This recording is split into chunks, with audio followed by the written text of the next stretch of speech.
तो चलिए बच्चों, हम लोगों ने पिछले लेक्चर में क्या पढ़ा था थोड़ा हम लोग देख लेते हैं। हम लोगों ने आइडेंटिटी रिलेशन तक पढ़ लिया था। लास्ट में हम लोगों ने यही देखा था कि आइडेंटिटी रिलेशन क्या होता है ना।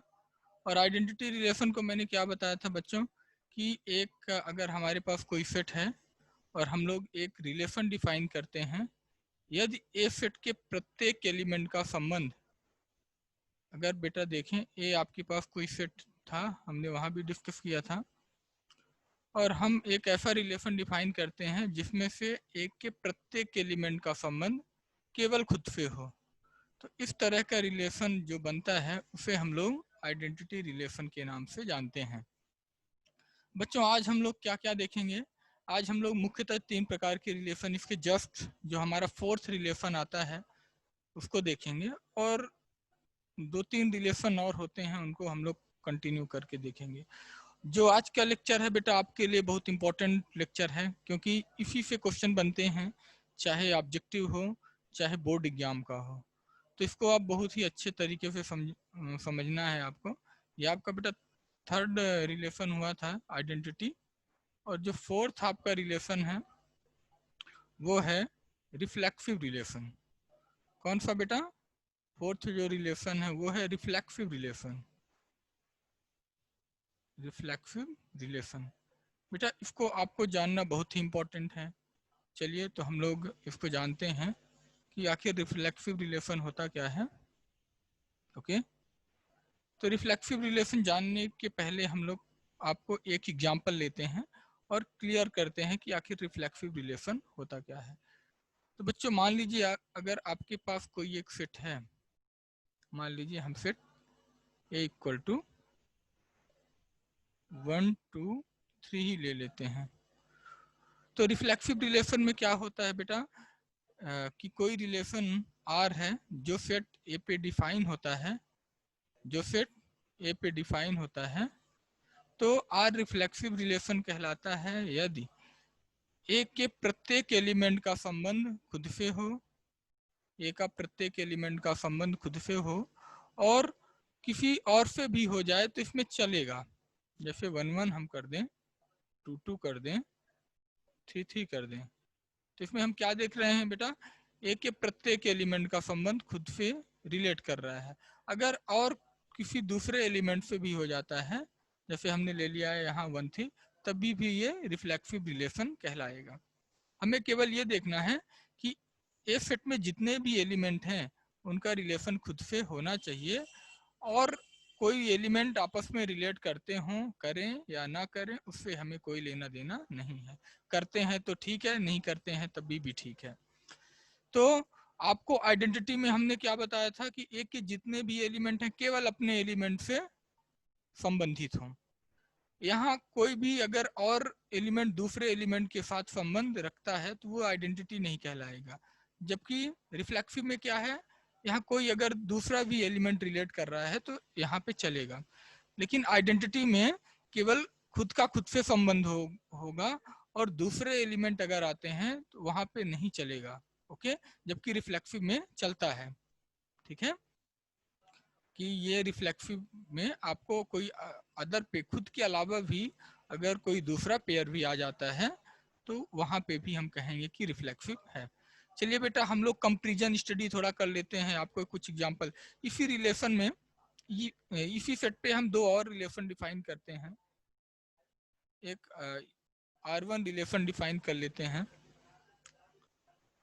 एक तो हमारा ये था, एक हम लोग यहाँ पे R1 रिलेशन डिफाइन कर लेते हैं, और एक R2 रिलेशन डिफाइन कर लेते हैं। कंपैरिजन स्टडी बच्चों मैं बता रहा हूँ आपको, बड़े ध्यान से सुनना है। ओके, एक मैं रिलेशन ले लेता हूँ 1 1 2 2, सेट ए पे ही ये भी रिलेशन मैं डिफाइन कर रहा हूँ, 2 2 3 3 2 1 और 3 2। एक बेटा दूसरा रिलेशन ले लेता हूँ R2, इसमें हम एलिमेंट लेके चलते हैं 1 1 2 2 और 3 3। तो अब हम अगर बच्चों आपसे ये पूछें कि इस रिलेशन में कौन सा आइडेंटिटी है और कौन सा रिफ्लेक्सिव है, ओके, यहाँ पे आइडेंटिटी बता दीजिए। मैं आपको कंपैरिजन यहाँ करवा रहा हूँ कि आइडेंटिटी और रिफ्लेक्सिव में अंतर क्या है। ओके, आइडेंटिटी और यहाँ पे रिफ्लेक्सिव। अब मैं आपसे ये पूछूंगा कि R1 रिलेशन क्या है। R1 रिलेशन क्या है? तो देखिए बेटा, R1 रिलेशन क्या है। हम ये देख रहे हैं कि ए सेट में कौन कौन से एलिमेंट हैं। 1 2 3 एलिमेंट हैं। पहले तो हम ये देखेंगे क्या ए सेट में जितने भी एलिमेंट हैं उनका खुद से संबंध है। तो 1 1 2 2 3 3, क्या ये आइडेंटिटी है? आइडेंटिटी में क्या होता है, ए सेट में जितने भी एलिमेंट हैं उनका केवल खुद से संबंध है, होना चाहिए, केवल खुद से संबंध होना चाहिए। और अगर दूसरे ऑर्डर पेयर हैं, दूसरे पेयर हैं या दूसरे एलिमेंट के साथ संबंध रख रहा है तो वहां पे आइडेंटिटी नहीं होगा। मतलब आइडेंटिटी में खुद के अलावा अगर कोई दूसरा है तो वहां पे नहीं चलेगा, ठीक है। लेकिन रिफ्लेक्सिव में खुद के अलावा अगर दूसरा भी है तो चल जाता है। तो R1 बेटा क्या है, आइडेंटिटी है? बिल्कुल नहीं है। क्यों नहीं है? क्योंकि यहाँ खुद के अलावा दो पेयर और हैं, 2 1 और 3 2, इसलिए R1 रिलेशन आपका आइडेंटिटी नहीं है। आइए रिफ्लेक्सिव चेक करते हैं, क्या ये रिफ्लेक्सिव है? 1 1 है, 2 2 है, 3 3 है, मतलब ए में जितने भी एलिमेंट हैं उनका खुद का संबंध है। इसमें और ये बात रखना होता है ध्यान कि अगर दूसरे भी होते हैं तब चलता है। तो देखिए 1 1 2 2 3 3 है, दूसरे भी हैं तो कोई दिक्कत नहीं, आइडेंटिटी तो सॉरी रिफ्लेक्सिव तो होगा ही। क्यों? क्योंकि रिफ्लेक्सिव की ये पहचान ही है कि जितने भी ए सेट में एलिमेंट हैं उनका खुद से संबंध होना चाहिए, और एक्स्ट्रा पेयर हैं तब भी चलेगा। तो ठीक है बेटा, हम देख रहे हैं कि ए सेट में 1 2 3 एलिमेंट हैं, खुद का खुद से संबंध है और हैं तो कोई दिक्कत नहीं, रिफ्लेक्सिव के लिए रिफ्लेक्सिव होगा।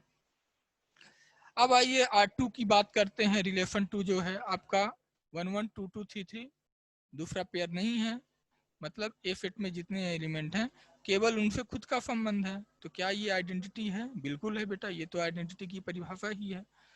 और क्या ये रिफ्लेक्सिव है? रिफ्लेक्सिव की भी यही परिभाषा है बेटा कि 1 1 2 2 3 3 है, अदर पेयर नहीं है, कोई बात नहीं, ए सेट में जितने भी एलिमेंट हैं उनका खुद से संबंध है कि नहीं है। तो यहाँ दूसरा रिलेशन आपका आइडेंटिटी भी हो गया और रिफ्लेक्सिव भी होगा। तो बच्चों यहाँ पे एक कंक्लूजन ड्रा हो रहा है कि प्रत्येक जो आइडेंटिटी रिलेशन है वो हमेशा रिफ्लेक्सिव होगा। ध्यान रखने की बात है कि प्रत्येक जो आइडेंटिटी रिलेशन होता है वो हमेशा रिफ्लेक्सिव होता है, जबकि प्रत्येक रिफ्लेक्सिव रिलेशन के लिए यह बात जरूरी नहीं होती है कि वह हमेशा आइडेंटिटी होगा। तो आप नोट करके यहाँ पे लिख सकते हैं, नोट करके, कि every identity relation is a reflexive relation, but it is not necessary that कि every reflexive relation is a identity relation. Note में करके आप लिख सकते हैं यहाँ पे। पहला, every identity relation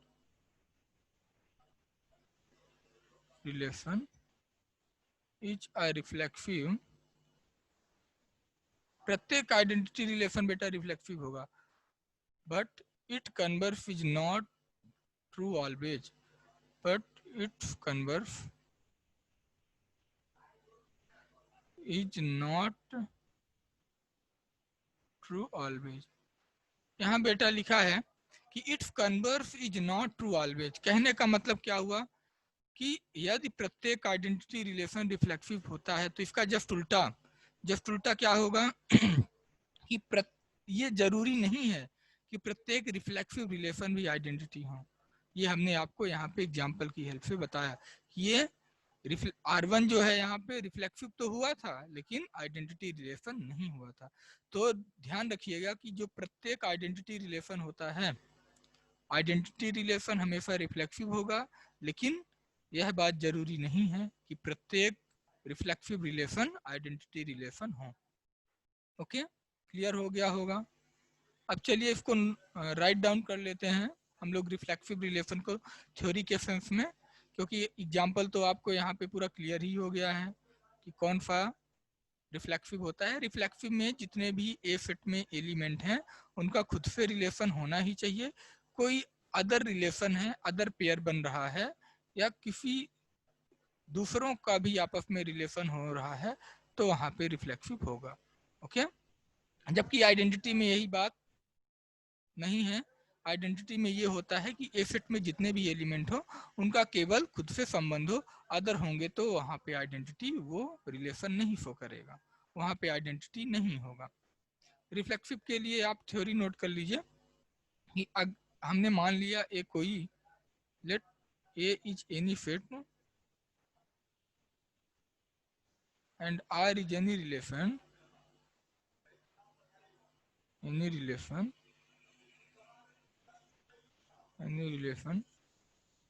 defined on a fit A। मैंने बताया था बेटा कि रिलेशन ऑन ए सेट क्या होता है, पिछले लेक्चर में भी हमने डिस्कस किया था।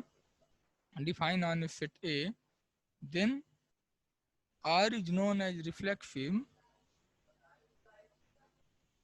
R is known as reflexive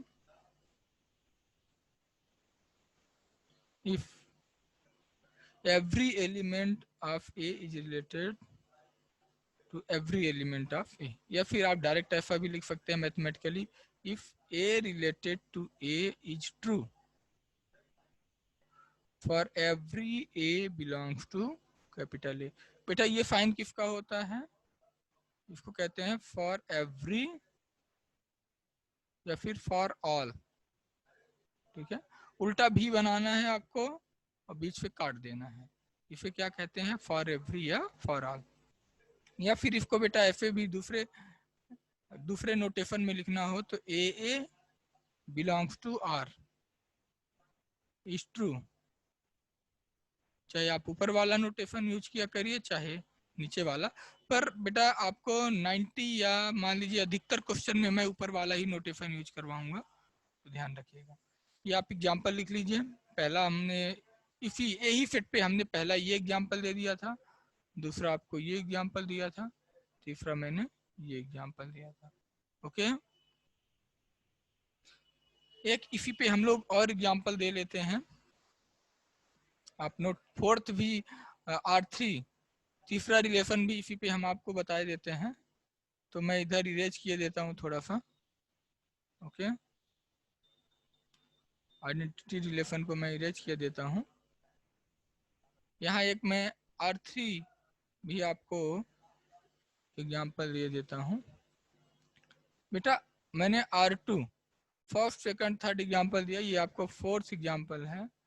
R4 में एक रिलेशन बना रहा हूँ, ये सेट पे ही जो हमारा ये सेट था इसी सेट पे मैं एक रिलेशन बना रहा हूँ। इसमें 1 1 है, 2 2 है, 1 3 है, 2 3 है। ओके, मैं आपसे ये कहूँ कि ये रिफ्लेक्सिव है तो देखिए क्या ए सेट के प्रत्येक एलिमेंट का खुद के साथ संबंध है। 1 1 2 2 3 3 तो है ही नहीं, 3 3 भी होना चाहिए ना रिफ्लेक्सिव के लिए, ये है ही नहीं, इसलिए ये रिफ्लेक्सिव नहीं है, रिफ्लेक्सिव नहीं है ये।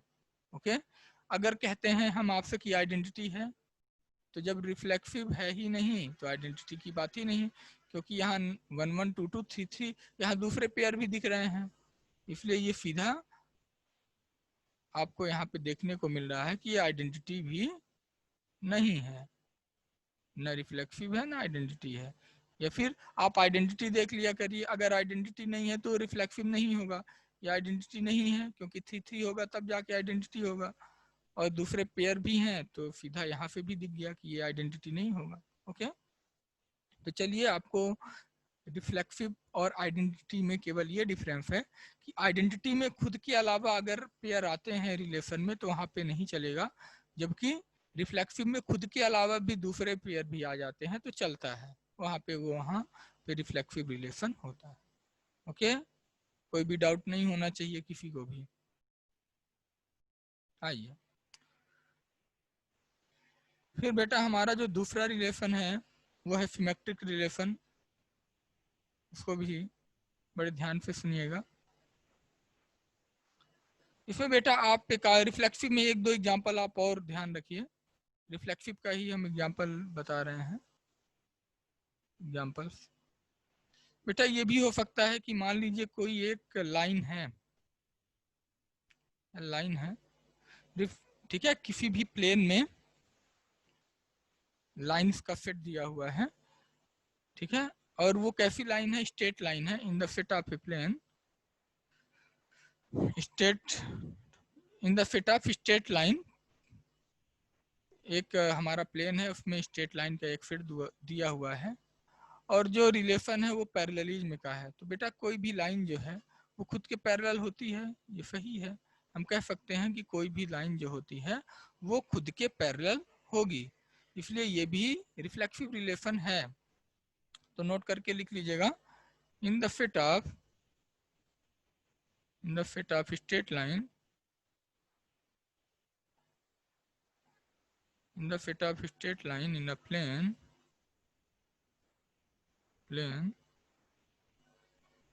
the relation of parallelism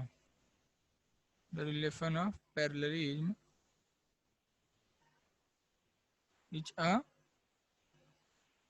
reflexive relation।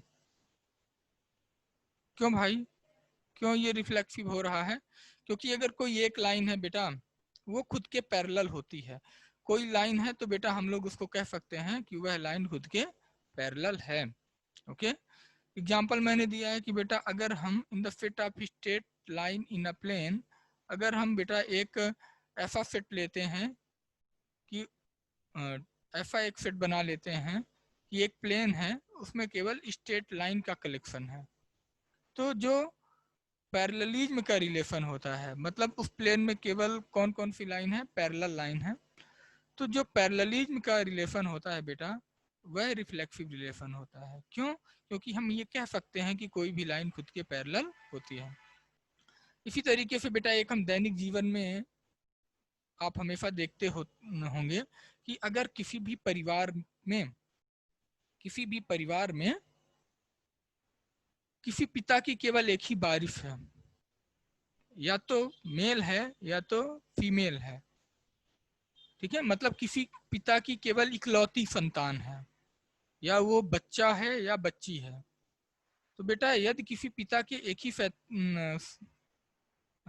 ही बेटा है, ठीक है, तो वो कह सकता है कि मैं खुद का अपना भाई हूं। मान लीजिए किसी परिवार में ये जो है केवल अकेला भाई है, एक क्या है, केवल अकेला भाई है, तो वो अपने लिए कह सकता है कि मैं खुद का अपना भाई हूं। इसी तरीके से बेटा मैं खुद का अपना भाई हूं, ब्रदरहुड, इंग्लिश में कहते हैं ब्रदरहुड। इसी प्रकार से बेटा यदि किसी भी परिवार में किसी पिता की केवल एक ही संतान है और वह लड़की है, ये मेल के लिए था, ये लड़के के लिए था, और ये फीमेल के लिए कि अगर वो लड़की है तो वो भी बेटा अपने आप कह सकती है कि मैं खुद की अपनी बहन हूँ। अगर उसकी कोई बहन ही नहीं है तो कह सकती है कि मैं खुद की अपनी बहन हूँ। ओके, वो खुद से कह सकती है कि मैं खुद की अपनी बहन हूँ। ओके, ये तो बात आप क्लियर हो गई होगी।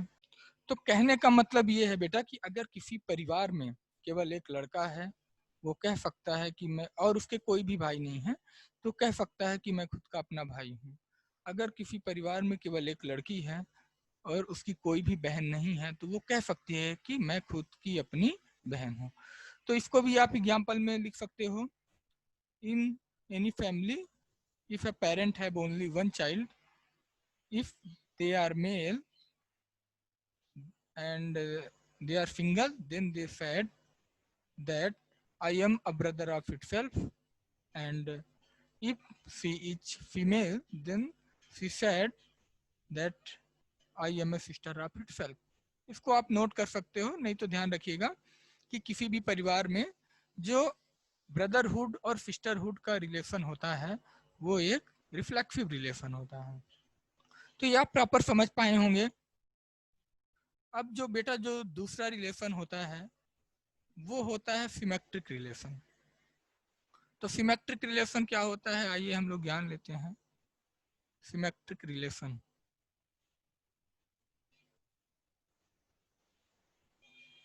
सिमेट्रिक रिलेशन हिंदी में कहते हैं सममित संबंध, सिमेट्रिक रिलेशन। ओके, तो सिमेट्रिक रिलेशन होता क्या? तो सिमेट्रिक रिलेशन को समझने के लिए बेटा हम लोग वही काम करते हैं, एक एग्जांपल ले लेते हैं, ठीक है, कि सिमेट्रिक रिलेशन होता क्या है। थोड़ा सा बता देता हूँ यहाँ पे सिमेट्रिक रिलेशन होता क्या है बेटा। इसमें ये है बेटा कि अगर कोई ए सेट है और आर उस पर कोई रिलेशन डिफाइन है तो आर सिमेट्रिक कहलाएगा यदि ए का संबंध बी से है तो उसी रिलेशन में बी का संबंध भी ए से होना चाहिए। जहाँ ए बी सी किसके एलिमेंट हैं, या फॉर ऑल ये ए बी सी या ए बी किसके एलिमेंट हैं, ए सेट के होने चाहिए। ये यहाँ पे बेटा आपको कुछ ना समझ में आया होगा। कहने का मतलब ये है कि अगर उस रिलेशन में 1 2 है तो उसका ठीक उल्टा क्या है, 2 1 भी उसी रिलेशन में होना चाहिए। कैसे होना चाहिए इसको मैं आपको एग्जांपल लेके क्लियरिफाई कर रहा हूँ। ओके, तो चलिए इसको थोड़ा हम लोग आपको क्लियरिफाई कर देता हूँ, फिर मैं लिखवाता हूँ तो अधिक अच्छा रहेगा। अगर जब तक आप एग्जाम्पल नहीं समझोगे तो रिलेशन यहाँ मैंने बता दिया है कि यदि ए का संबंध बी से है, मतलब यदि ए बी रिलेशन में है तो इसका ठीक उल्टा बी ए भी आर में होना चाहिए, तभी वो रिलेशन सिमेट्रिक होगा। आइए हम लोग एक एग्जाम्पल ले लेते हैं, फिर समझते हैं। इसको मैं थोड़ा इरेज कर देता हूँ यहाँ का पार्ट, फिर लिखवा दूंगा। ओके,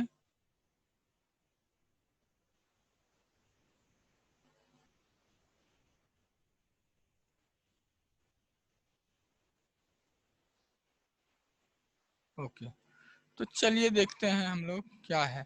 मान लीजिए बेटा आपके पास कोई सेट है ए, मैं ए इक्वल टू 1 2 3 ही लेता हूँ। क्यों? क्योंकि बेटा ये आपको ज्यादा समझ में आता है, ठीक है, समझना है, कॉन्सेप्ट क्लियर करना है। ओके, आप ए बी सी भी लेके इसको क्लियर कर सकते हो। तो बेटा मैं एक रिलेशन डिफाइन कर रहा हूँ R1, एक कर लेता हूँ। दूसरा रिलेशन कई मैं आपको कंपेरिजन करके यहाँ पे पढ़ाना चाह रहा हूँ, R1 R2 और R3। R1 रिलेशन में बेटा मैं कुछ इस प्रकार का एलिमेंट ले लेता हूँ, 1 3 1 4, ओके, 3 1 2 2 4 1। ये आपका R1 रिलेशन हो गया। दूसरे रिलेशन में कुछ इस प्रकार ले लेता हूँ बेटा, 1 1 2 2 3 3 1 3, ओके। तीसरा रिलेशन मैं बेटा इस प्रकार से डिफाइन कर लेता हूँ, 1 2 2 1 1 1 2 2 3 3। आइए हम लोग कंपेरिजन स्टडी करेंगे यहाँ पे। ओके, हम लोग यहाँ पे कंपेरिजन स्टडी करेंगे तो वो अधिक क्लियर रहेगा।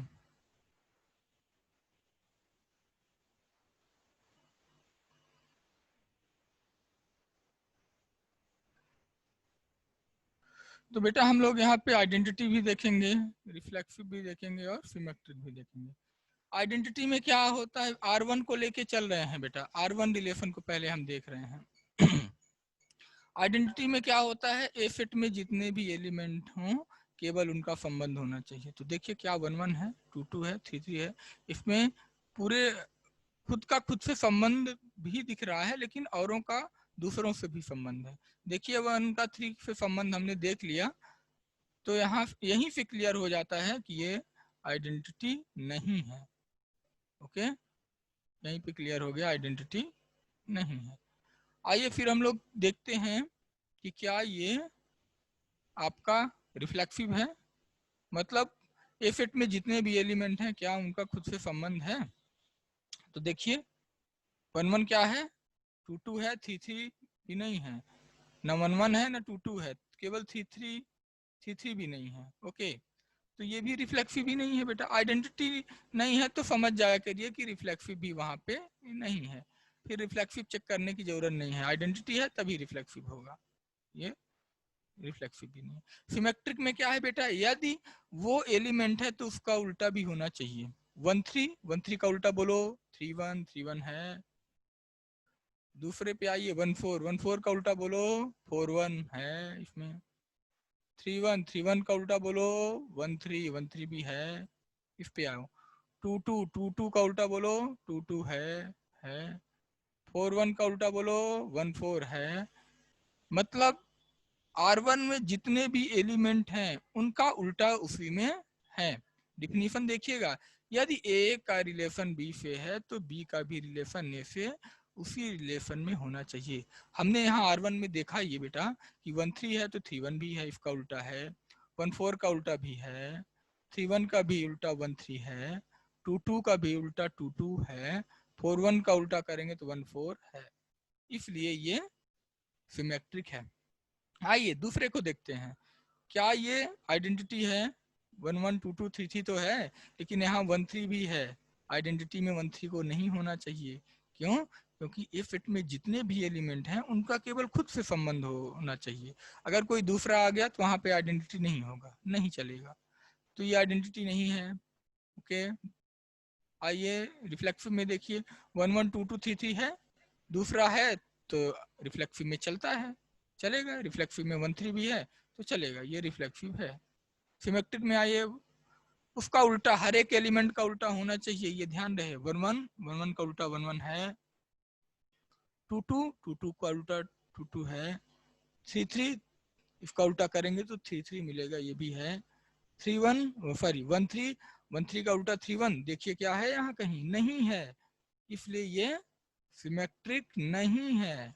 ध्यान रखिएगा, अगर 1 3 का उल्टा 3 1 होगा तभी ये सिमेट्रिक होगा। जितने एलिमेंट R2 में होंगे या जितने भी एलिमेंट रिलेशन में होंगे, यदि उनका उल्टा वहीं पे है, उसी रिलेशन में दिया हुआ है, तभी वो जाके सिमेट्रिक होगा। अगर एक भी ऐसे पेयर मिलते हैं जिनका उल्टा नहीं है तो वो वहां पे सिमेट्रिक नहीं होगा। ओके, समझ में आ गया होगा। आइए बेटा हम लोग तीसरे रिलेशन R3 को देखते हैं ए सेट पे। क्या ये आइडेंटिटी है 1 1 2 2 3 3 है? अरे नहीं है भाई, 3 3 1 1 2 2 3 3 तो है, लेकिन और सारे पेयर हैं यहाँ पे। ठीक है, इटसेल्फ से केवल होना चाहिए, जो कि इटसेल्फ के अलावा यहाँ और कई सारे पेयर मिल रहे हैं, इसलिए ये R3 आपका आइडेंटिटी नहीं है। ओके, अब ये नहीं है कि आइडेंटिटी नहीं है तो रिफ्लेक्सिव नहीं होगा, ऐसा कुछ नहीं है।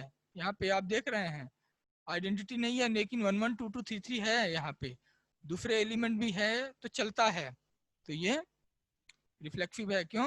1 1 2 2 3 3 है, इसमें और पेयर है तो चलेगा, रिफ्लेक्सिव है। ओके, अब आइए बेटा हम लोग देखते हैं क्या ये सिमेट्रिक है। 1 2 का उल्टा 2 1 है, 1 2 का उल्टा 2 1 है, 2 1 का उल्टा करेंगे तो 1 2 है, 1 1 का उल्टा करेंगे 1 1 है, 2 2 का उल्टा करेंगे 2 2 इसी में इंक्लूड है, 3 3 का उल्टा करेंगे तो 3 3 भी है, इसलिए ये सिमेट्रिक भी है। ओके, तो कहने का मतलब ये जरूरी नहीं है कि बेटा कि कहीं पे आइडेंटिटी रिलेशन नहीं है तो रिफ्लेक्सिव नहीं ही होगा, श्योर नहीं है। ओके, वहां पे आप देखेंगे, लेकिन ये श्योर है कि अगर कहीं पे रिफ्लेक्सिव नहीं है तो आइडेंटिटी वहां पे जरूर नहीं होगा। बार बार कह रहा हूं, इस बात को आप गौर करिएगा कि कहीं आइडेंटिटी रिलेशन है तो हम सिमेट्रिक चेक करेंगे, सॉरी आइडेंटिटी है नहीं है तो हम वहां पे रिफ्लेक्सिव चेक करेंगे। यहाँ पे देख आइडेंटिटी नहीं था लेकिन रिफ्लेक्सिव था, तो ये बात आप ध्यान रखिएगा बिल्कुल कि अगर आइडेंटिटी नहीं है तो हम रिफ्लेक्सिव चेक करेंगे, क्या पता वहां पे रिफ्लेक्सिव हो ही। ठीक है, लेकिन एक बात मैं आपको और बता दूं, अगर रिफ्लेक्सिव नहीं है तो ये क्लियर हो जाता है कि वहां पे आइडेंटिटी नहीं होगा। ठीक है, और सिमेट्रिक की तो बात ही अलग है। अगर कोई एलिमेंट है, अगर उसका उल्टा भी उसी रिलेशन के अंदर है तो वो जाके सिमेट्रिक हो जाता है, सीधा सीधा। ओके, ये आप समझ गए होंगे। तो चलिए हम ये आपको एग्जाम्पल हमने समझा ही दिया है। एग्जाम्पल नंबर ये आपका पहला था, ये एग्जाम्पल नंबर दूसरा था, एग्जाम्पल नंबर तीसरा था। ये तीनों एग्जाम्पल बेटा मैंने ए सेट पे ही डिफाइन किया था। किस सेट पे डिफाइन किया था? ए सेट पे। तो चलिए अब इसकी थ्योरेटिकल डेफिनेशन लिख लीजिए सिमेट्रिक रिलेशन की। थ्योरेटिकल डेफिनेशन क्या होती है? तो let A is any set and R is any relation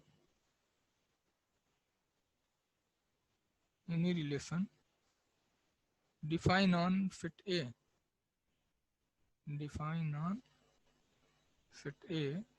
then R is known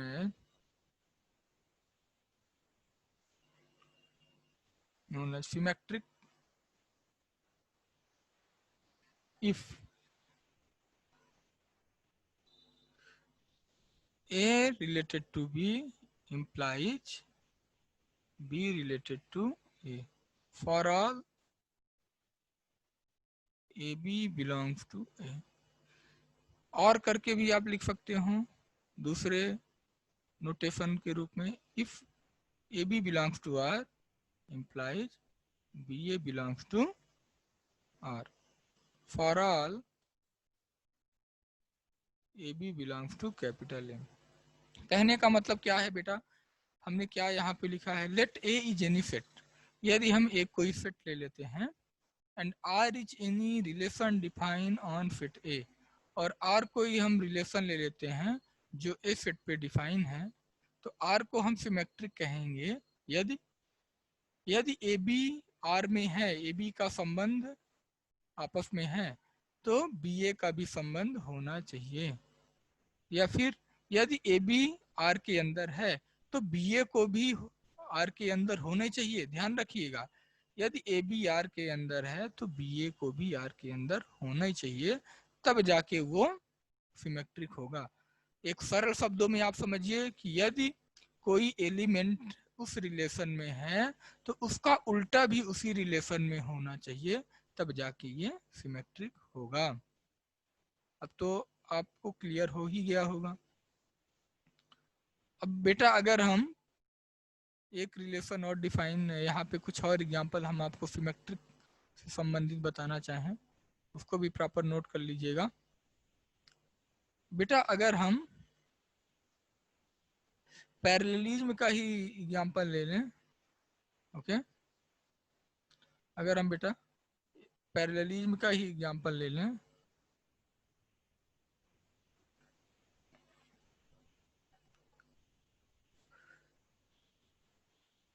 किसी भी प्लेन के सेट में अगर स्ट्रेट लाइन है और हम एक रिलेशन देखते हैं पैरेललिज्म का, बेटा यदि यहाँ कोई भी दो लाइन है, एक लाइन ए है, दो लाइन है, लाइन एक ए है, दूसरी लाइन बी है,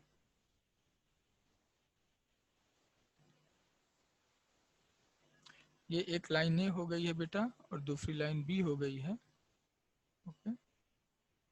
तो बेटा यदि यहाँ पे ए पैरेलल है, यदि ए है, ए जो लाइन है बी के पैरेलल है, तो यहाँ देखने को मिल रहा है बेटा यदि ए बी के पैरेलल है तो बी भी ए के पैरेलल होगी ही होगी, okay.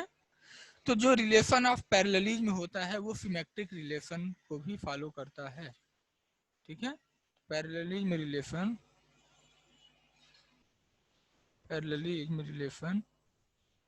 Is also a symmetric relation.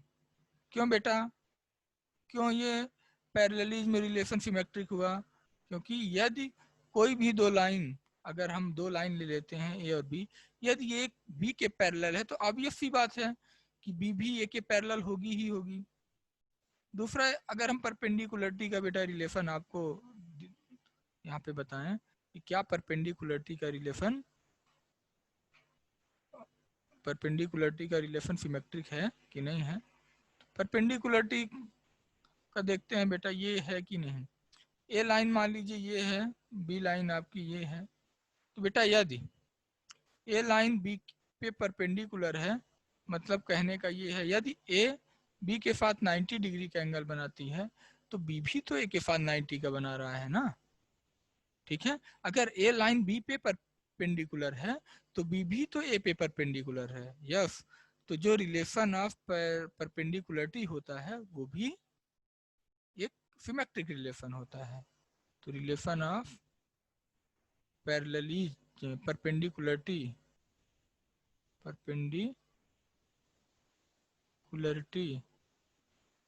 Is a symmetric relation.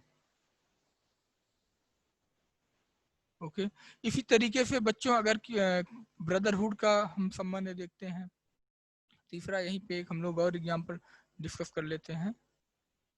Okay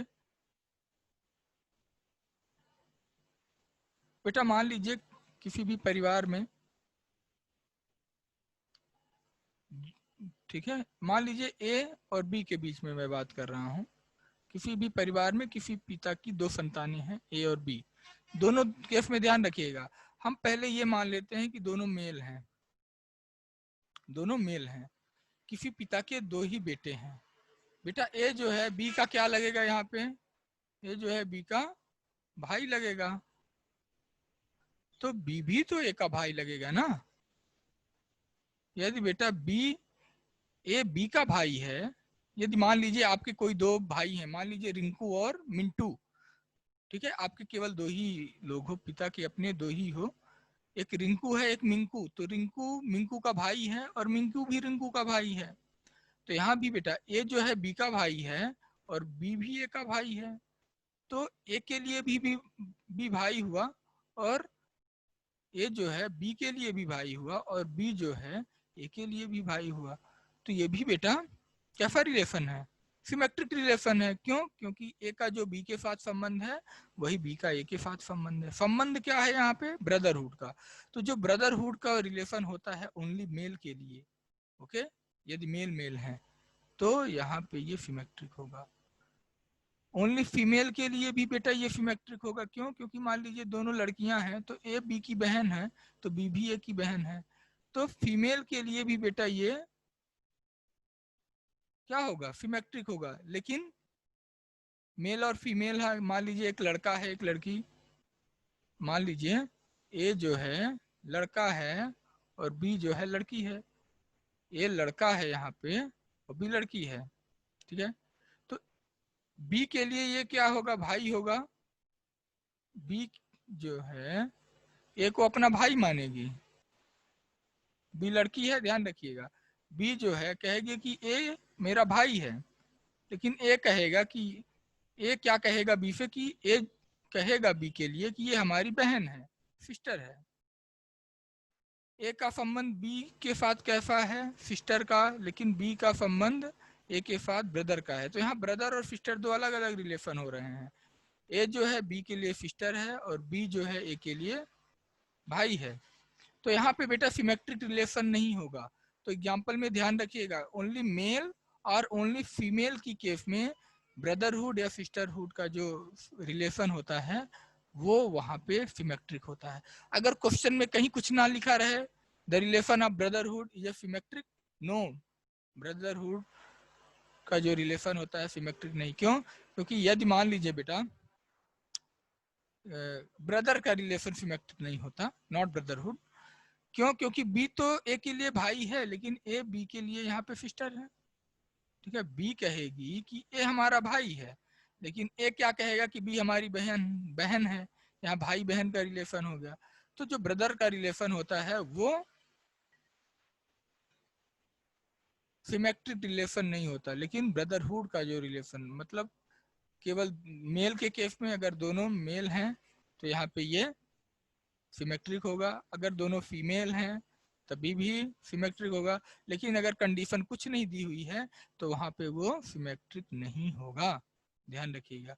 तो चलिए बच्चों, आज के पार्ट में हम लोगों ने क्या क्या समझा कि रिफ्लेक्सिव रिलेशन और सिमेट्रिक रिलेशन क्या होता है, और साथ ही साथ हम लोगों ने ये भी देखा कि आइडेंटिटी रिलेशन, रिफ्लेक्सिव रिलेशन और सिमेट्रिक रिलेशन में कंपैरिजन डिफरेंस क्या है। तो आज के लिए बस इतना ही रखते हैं। अगले लेक्चर में हम लोग इसी के जस्ट आगे से ट्रांजिटिव रिलेशन को समझेंगे। Okay, thank you all of you.